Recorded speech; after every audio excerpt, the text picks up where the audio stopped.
بسم اللہ الرحمن الرحیم۔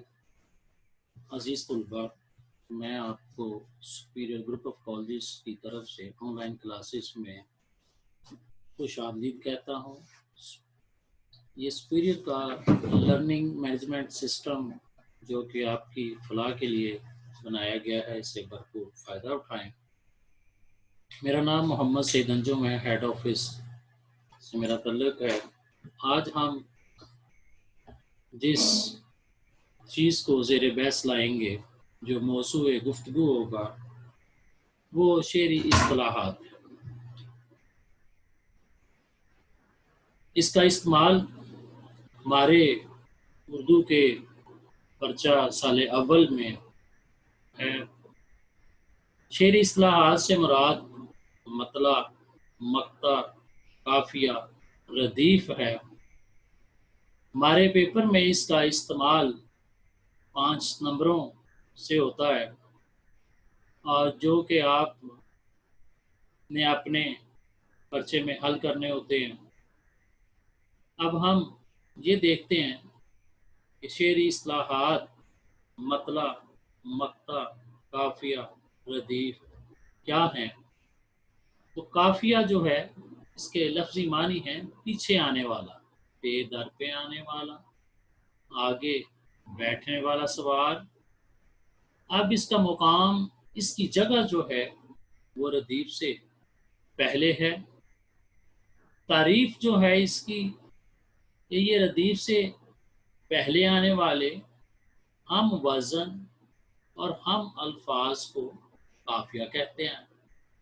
قافیہ جو ہے یہ کفو سے ہے، اور اس کی جمع قوافی ہے، اور یہ غزل اور قصیدے کے ہر شعر میں قافیہ ہونا ضروری ہے۔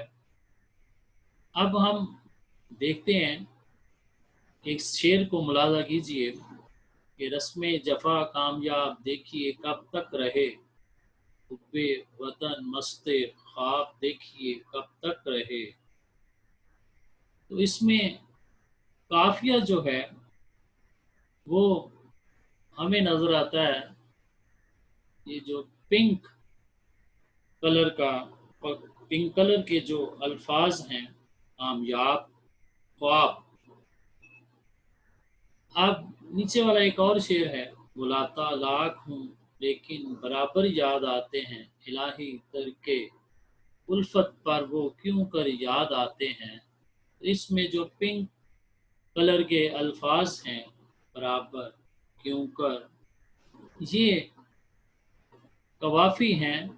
میں نے جیسا آپ کو بتایا کہ قافیہ کی جمع قوافی ہے۔ اب دوسرا اس میں جو استعمال ہے شعری اصطلاحات میں، ردیف کا ہے۔ لفظی معنی اس کے اونٹ یا گھوڑے کے پیچھے بیٹھنے والا سوار، اور یہ مستقل ہوتے ہیں، یہ تبدیل نہیں ہوتے۔ مقام اس کا جو ہے، جو اس کی جگہ ہے، وہ قافیہ کے بعد ہی ہے۔ اگر ہم اس کی تعریف کریں تو وہ اس طرح ہوگی، قافیہ کے بعد آنے والے ایک جیسے ہم شکل، جو کہ تم ہو بہو الفاظ ردیف کہلاتے ہیں۔ اور یہ ایجاد جو ہے وہ اہل فارس کی ہے، یعنی ایران کی ہے۔ ردیف کے بغیر والی غزل کو غیر مردف، اور ردیف والی غزل کو مردف کہلاتی ہے۔ اب ہم یہ دیکھتے ہیں کہ ہمیں ردیف کہاں کہاں نظر آ رہا ہے۔ اب دیکھتے ہیں، تجھے کہنا ہے کچھ مگر خاموش، دیکھ اور دیکھ کر گزر خاموش۔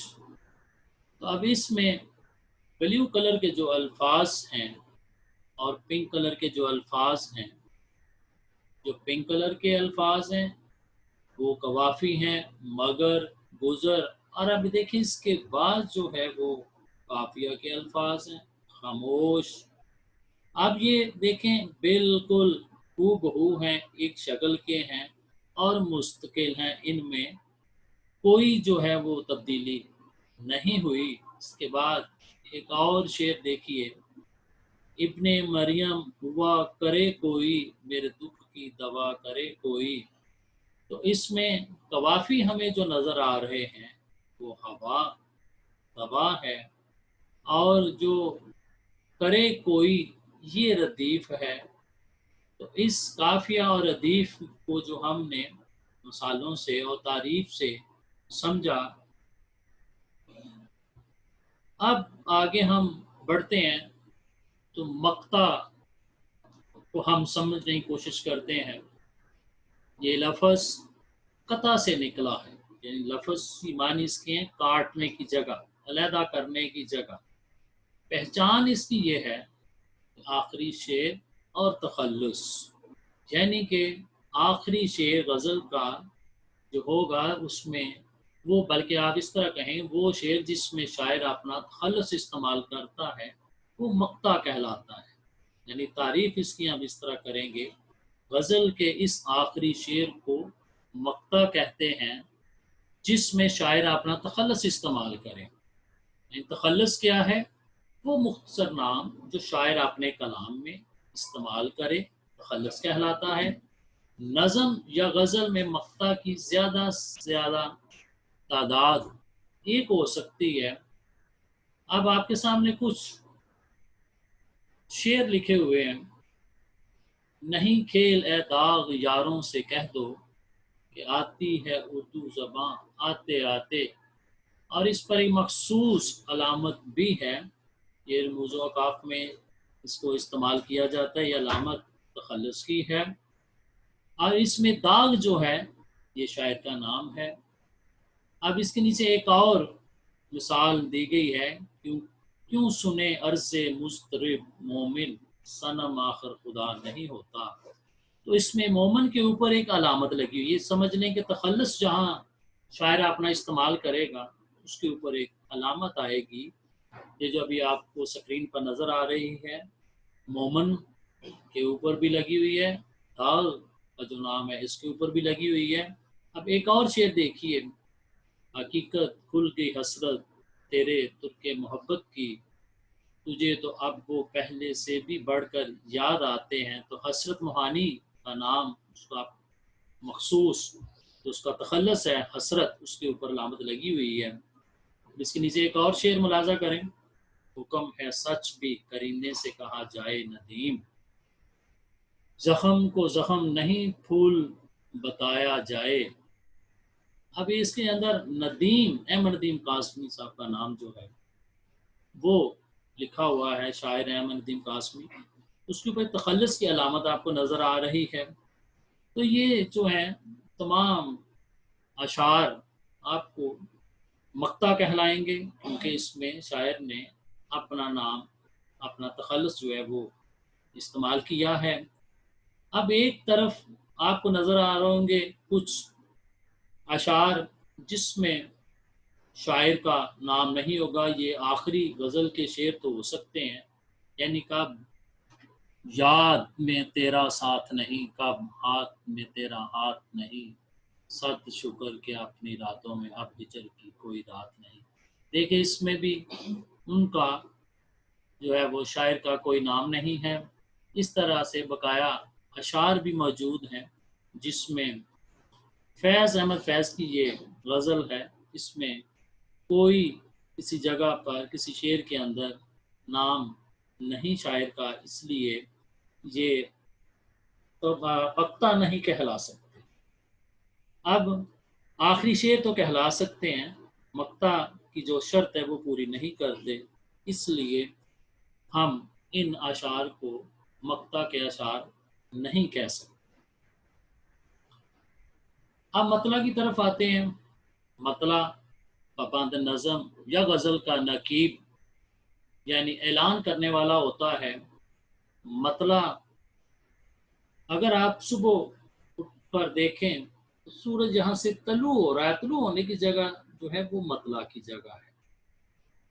اب اس کے لفظی معنی دیکھیں تو مطلع کے معنی ہے طلوع ہونے کی جگہ۔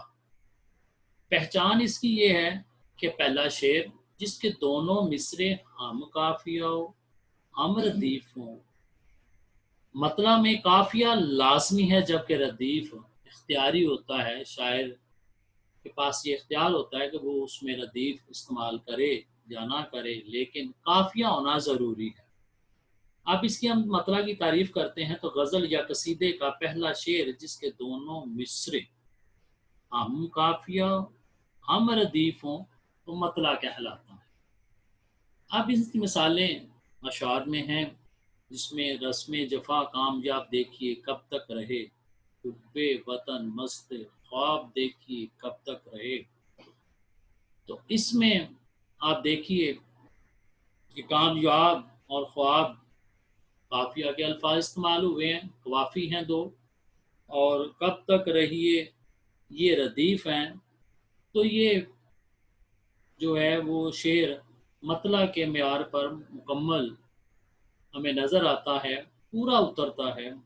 اب ایک اور شعر ملاحظہ کریں، بلا لاکھ ہوں لیکن برابر یاد آتے ہیں، الہی ترک الفت پر وہ کیوں کر یاد آتے ہیں۔ اس میں بھی قافیہ اور ردیف موجود ہے، اس کا مطلب ہے یہ بھی مطلع کا شعر ہے۔ اب ایک نیچے اور یہ سابقہ مثالیں ہی جو ہیں وہ آپ کو دہرائی جا رہی ہیں تاکہ آپ کو سمجھنے میں آسانی رہے۔ تجھے کہنا ہے کچھ مگر خاموش، دیکھ اور دیکھ کر گزر خاموش۔ اس شعر میں بھی قوافی موجود ہیں، مگر، گزر، ردیف، خاموش۔ اب ایک اور شعر دیکھیے، ابن مریم ہوا کرے کوئی، میرے دکھ کی دوا کرے کوئی۔ اس میں بھی قوافی موجود ہیں، ہوا، دوا اور ردیف اس میں کرے کوئی۔ تو یہ بھی اپنے مطلع کے معیار پر پورا اترتا ہے۔ تو مطلع کو سمجھنے کے لیے ہمیں جو اس بات کو سمجھنا ہوگا کہ شعر کے اندر قافیہ ہونا ضروری ہے اور ردیف کا ہونا شاعر کے اوپر ہے کہ وہ اس کو استعمال کرتا ہے کہ نہیں کرتا۔ جو اصل اس کی تعریف بنے گی کہ غزل یا قصیدے کا پہلا وہ شعر جس کے دونوں مصرے ہم قافیہ و ہم ردیف ہوں مطلع کہلاتا۔ اب یہ دیکھیے کہ آپ کے سامنے ایک نعت کے اشعار ہیں، تو اس میں شاعر نے تو مقصد تخلیق ہے تو حاصل ایمان، جو تجھ سے گریزاں وہ خدا سے ہے گریزاں۔ تو اس میں شاعر نے قافیہ استعمال کیا ہے، اس کا مطلب ہے کہ یہ غزل مطلع، یہ شعر غزل کا جو پہلا شعر ہے یہ پورا اترتا ہے جو معیار مطلع کا ہے۔ اس طرح سے ہم یہ کہہ سکتے ہیں کہ یہ نظم جو ہے یہ غیر مردف اس لیے ہے کہ اس میں ردیف استعمال نہیں کیا گیا، بغیر ردیف کے ہے، لیکن مطلع اس کے اندر موجود ہے۔ اور اس میں اب اگر غزل کے پہلے شعر کے دونوں مصروں قافیہ اور ردیف نہ ہو تو یہ شعر مطلع نہیں کہلائے گا، بلکہ یہ غزل قصیدے کا پہلا شعر ہی کہلائے گا۔ مثال کے طور پر یہ چند اشعار آپ کے سامنے دیے گئے ہیں، ان کو ملاحظہ کریں۔ یہ علامہ اقبال کی غزل ہے، اس میں نہ مطلع ہے نہ مقطع ہے، کیونکہ پہلے شعر میں کوئی بھی جو ہے وہ آپ کو قوافی نظر نہیں آ رہے، پہلے مصرے میں بھی قافیہ نہیں ہے، دوسرے میں بھی نہیں ہے، اس لیے یہ نہیں ہے، اور آخری شعر میں شاعر نے اپنا نام استعمال نہیں کیا، اس لیے اس میں بھی ہم وہ مقطع کے معیار پر پورا نہیں اترتی۔ اب ہم آتے ہیں بورڈ کے پرچے کی طرف کہ ہمیں کس قسم کے سوالات آ سکتے ہیں۔ تو آپ ملاحظہ کر رہے ہیں کہ مطلع کی بنیادی پہچان کیا ہے۔ غزل کے پہلے شعر کے دونوں مصروں میں قافیہ اور ردیف موجود نہ ہوں تو اسے کہتے ہیں، کیا کہتے ہیں؟ افق پر چاند اور سورج نکلنے کی جگہ کو کہتے ہیں۔ تو اس طرح سے یہ بقایا بھی سوال دیے گئے ہیں جس طرح سے اصطلاح میں مطلع کہتے ہیں۔ اب اس کا جو جواب ٹھیک ہوگا وہ آپ اپنے اس لیکچر کے مطابق دیکھیے گا۔ حسن مطلع سے تھوڑا سا میں آپ کو بتا دوں کہ پہلے شعر کے بعد دوسرا شعر بھی اگر ہم کافی ہم ردیف ہو تو ہم اس کو حسن مطلع ہی کہیں گے، اور بھی اس کے بعد آگے سلسلہ چل سکتا ہے، کیونکہ حسن مطلع پوچھا گیا ہے تو میں نے آپ کو عرض کر دیا کہ حسن مطلع وہ ہے کہ پہلے شعر کے بعد دوسرا شعر بھی اگر ہم کافی ہم ردیف ہو تو ہم اس کو حسن مطلع ہی کہیں گے۔ جی، یہ مقطع کا ہے کہ مقطع کا لغوی معنی مطلب، اور یہ پورا ہم نے بورڈ کے مطابق سوالات آپ کے سامنے مثال کے طور پر پیش کیے ہیں، اس کو آپ ملاحظہ کر سکتے ہیں۔ اب اس کے ساتھ میں آج کے موضوع کو مکمل کرتے ہوئے آپ سے اجازت چاہتا ہوں۔ انشاءاللہ ہم اگلے دوسرے اپنے لیکچر میں دوبارہ ملاقات کریں گے۔ بہت شکریہ، تھینک یو ویری مچ۔